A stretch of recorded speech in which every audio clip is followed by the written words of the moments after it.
প্রিয় নবম শ্রেণীর ছাত্রছাত্রীরা, ওয়েলকাম টু আওয়ার শেষ একাডেমি। আজকে আমি তোমাদের প্রশ্নবিচিত্রা 2026 থেকে রায়মার্টিনের যে প্রশ্নবিচিত্রা তার দ্বিতীয় পর্যায়ক্রমিক মূল্যায়নের জীবনবিজ্ঞানের যে পেজগুলি রয়েছে তার 8 নম্বর স্কুল হাওড়া জেলা স্কুল তার সমস্ত কোশ্চেনের অ্যান্সার আলোচনা করব। আগের পেজের অ্যান্সারগুলি আগেই দেওয়া আছে, তোমরা এইভাবে যদি অ্যান্সার দেখতে চাও তাহলে আগের পেজগুলি দেখে নিতে পারো। আমি ডেসক্রিপশন বক্সে প্লেলিস্ট লিঙ্ক দিয়ে রাখবো। ক্লাস 9-এর জীবনবিজ্ঞানের যে আলাদা করে একটা প্লেলিস্ট ক্রিয়েট করা আছে, সেখানে যে সেকেন্ড ইউনিট টেস্টেরই ক্লাস 9-এর যে জীবনবিজ্ঞান যটি পেজ আছে সব পরপর দিচ্ছি, তোমরা সেখানটা চেক করো তাহলেই পাবে। আর আমি যে অ্যান্সার দিচ্ছি সেই অ্যান্সারগুলো বইয়ের যেখানে আছে সেখানে ফটো সহ দিচ্ছি, যাতে উত্তরগুলো একদম নির্ভুল বলে তোমরা বুঝতে পারো। এইভাবে আগের পেজগুলিও দিয়ে রেখেছি। যদি ভালো লাগে এইভাবে উত্তর দেওয়া তাহলে কমেন্ট করে জানিও, আর অবশ্যই শেয়ার করো, তাহলে আরও সবাই দেখতে পাবে।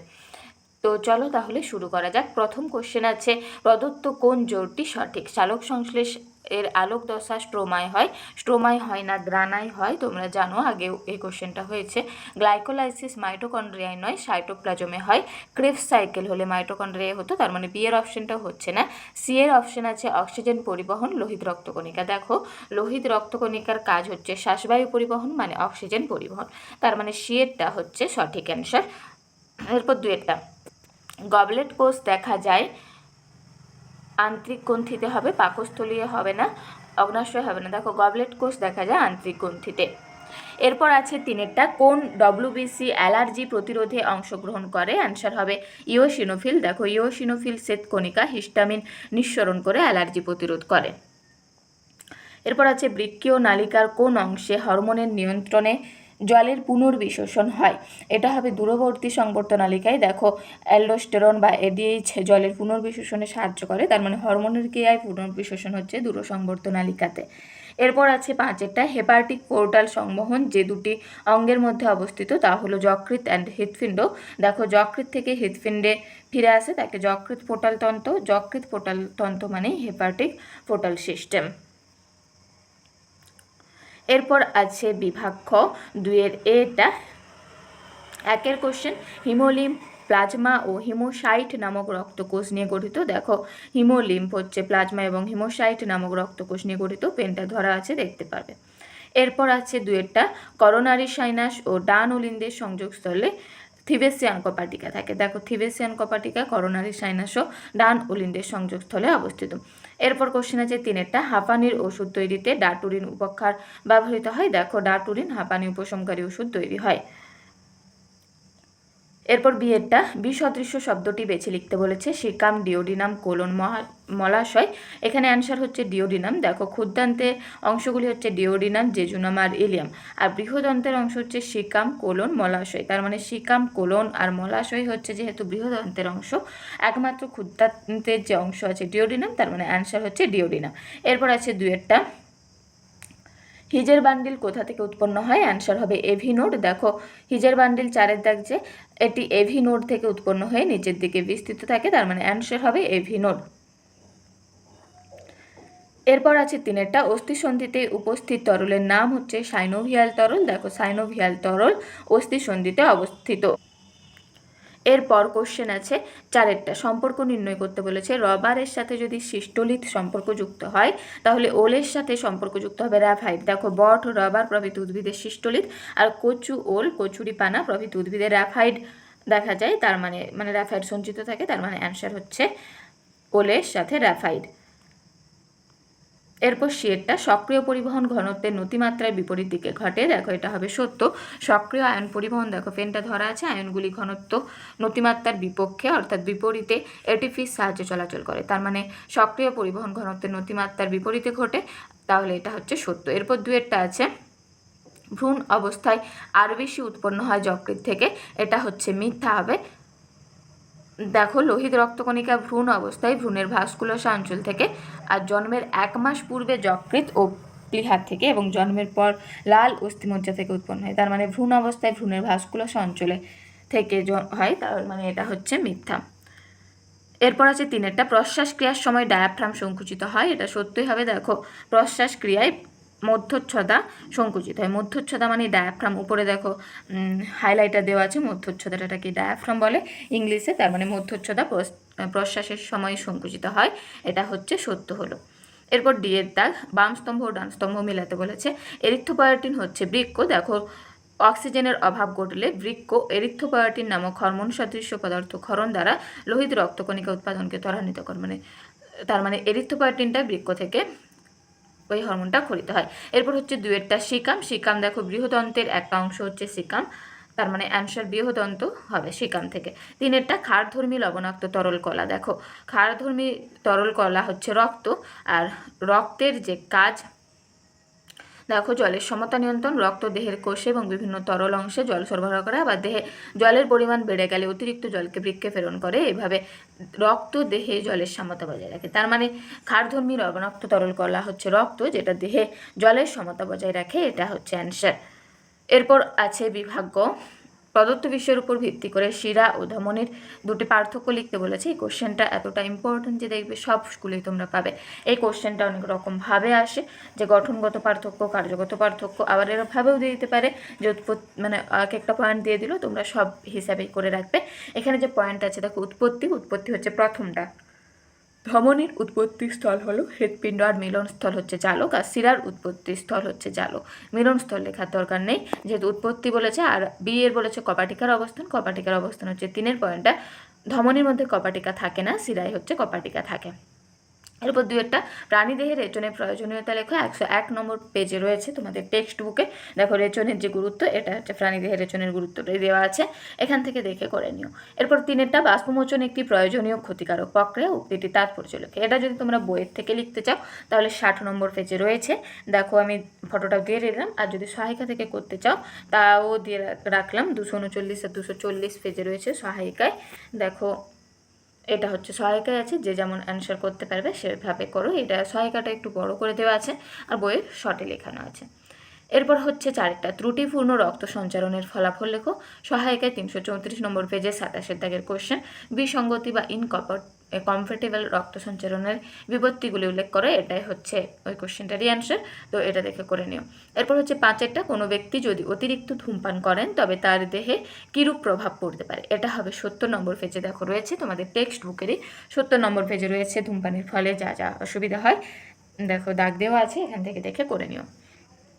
এরপর 6 ডি প্লাজমোলাইসিস কি, উদাহরণ দাও, এটা আমি তোমাদের বইয়ে পাইনি, হয়তো আছে আমি খুঁজে পাইনি, তাই 11 বইয়ে দেখো রয়েছে, আমি 11 বই থেকে দিলাম। প্লাজমোলাইসিস কি, ডিপ্লাজমোলাইসিস কি, 12 দাগে তোমাদের যেহেতু ডিপ্লাজমোলাইসিস কি বলেছে এখান থেকে পড়ো, আবার প্লাজমোলাইসিস কি যদি কোশ্চেনেও চায় তাহলে এখানটা করে রেখো, খাতায় লিখে রাখতে সুবিধা হবে।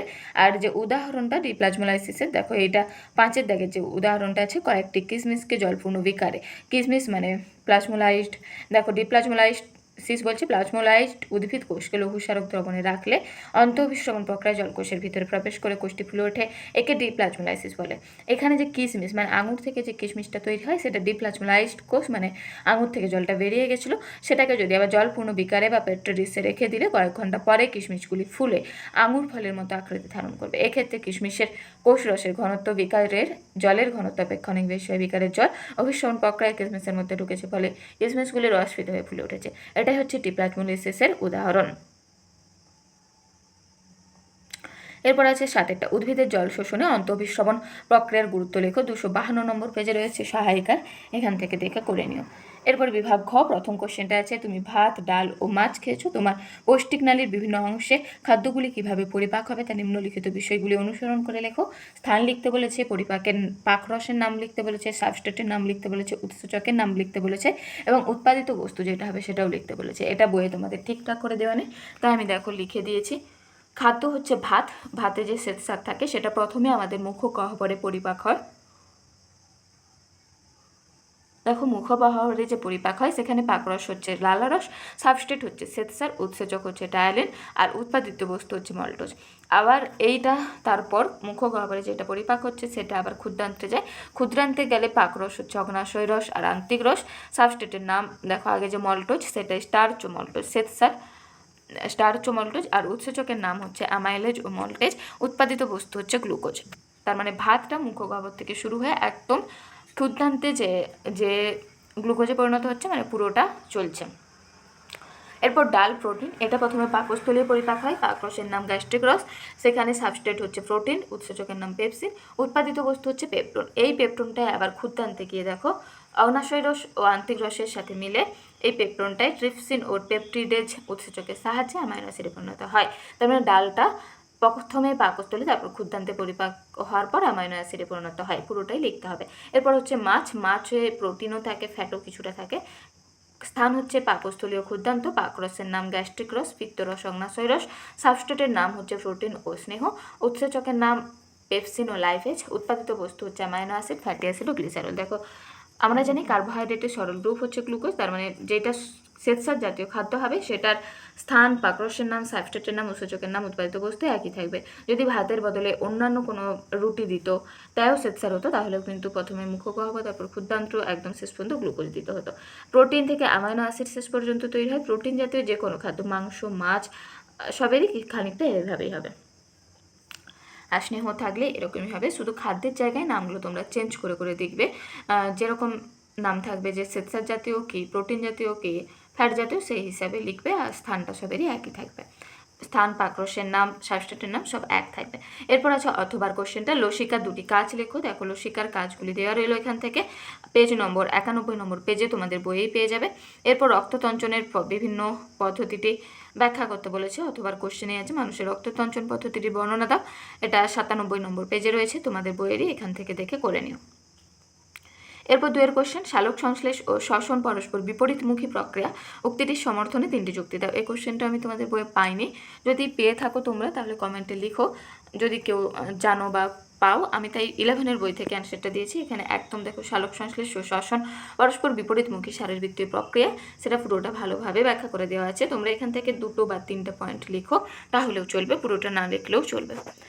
এরপর কোশ্চেন আছে হলোফাইটিক পুষ্টি ও হলোজৈবিক পুষ্টির মধ্যে পার্থক্য লেখো। দেখো হলোফাইটিক পুষ্টি মানে সহজ উদ্ভিদের পুষ্টি, আর হলোজৈবিক পুষ্টি মানে প্রাণীদের পুষ্টি, এখান থেকে দেখে করে নিও। এরপর কোশ্চেন আছে অথবা মুক্ত সংবহন পদ্ধতি কাকে বলে, 89 নম্বর পেজে রয়েছে মুক্ত সংবহন পদ্ধতি, এখান থেকে দেখে নিও। এরপর আছে আরশোলার দেহে মুক্ত রক্ত সংবহনের পথ ছকের সাহায্যে দেখাও, 90 নম্বর পেজে রয়েছে, দেখো ফটোটাও দিয়ে রাখলাম, দেখে করে নিও। এরপর কোশ্চেন আছে হিমোলিম্ফ কি আর হিমোশিল কি, এটাও 89 নম্বর পেজে হিমোলিম্ফ আর 90 নম্বর পেজে হিমোশিল রয়েছে, এখান থেকে দেখে করে নিও। এরপর 3 দাগের কোশ্চেন, নেফ্রনের একটি পরিচ্ছন্ন চিত্র অঙ্কন করে প্রদত্ত অংশগুলি চিহ্নিত করো। 106 নম্বর পেজে রয়েছে গ্লোমেরুলাস, বোম্যান্স ক্যাপসুল, সংগ্রাহক নালিকা আর হেনলির লুপ।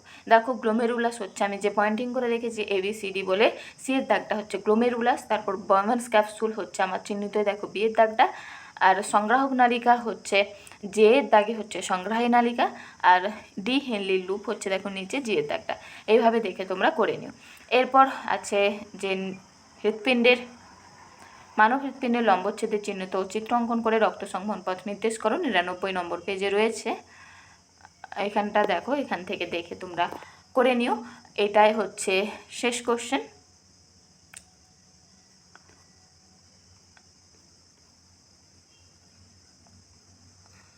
এটা হচ্ছে শেষ কোশ্চেন, আর রক্ত সংবহন পথটাও নির্দেশ করতে বলেছে, দেখে নাও, এটা দেখানো হলো না। দেখো এটা 90 নম্বর পেজে রয়েছে, মানুষের যে বদ্ধ সংবহন তোমাদের বইয়ে দেওয়া আছে সেটাই দিয়ে দিলেই হয়ে যাবে। তো চলো আজকে তাহলে এই পর্যন্তই, যা কোশ্চেন ছিল সমস্ত কোশ্চেনের অ্যান্সার দেখতেই পেলে। আমি একদম বইয়ের যেখানে অ্যান্সার আছে, তোমাদের বই না থাকলেও আমি 11-12 বই দেখেও একদম বই দেখিয়ে প্রমাণ সহ অ্যান্সার দিয়েছি, যাতে ভুল অ্যান্সার কোনো মতেই না হয়, আর যে নির্ভুল কতটা সেটা তোমরা নিজেরাই বুঝতে পারো, যাতে কোনো ভুল অ্যান্সার দেখে তোমরা প্রভাবিত না হও, সেই জন্যই আমি বইয়ের ফটো সহ দিচ্ছি। তোমরা এইভাবে অ্যান্সার করো আর বন্ধুদের সাথেও শেয়ার করো, তারাও যাতে এইভাবে সঠিক উত্তরটা জানতে পারে। তো চলো তাহলে আজকে এই পর্যন্ত। এছাড়া যদি অন্যান্য সাবজেক্টের ভিডিও তোমরা চাও তাহলে আমাদের এই চ্যানেলেই দেওয়া আছে, তোমরা প্লেলিস্ট চেক করতে পারো, এখানে চ্যানেলটাই যেয়ে তাহলেও দেখতে পাবে। চলো আজকে তাহলে এই পর্যন্তই।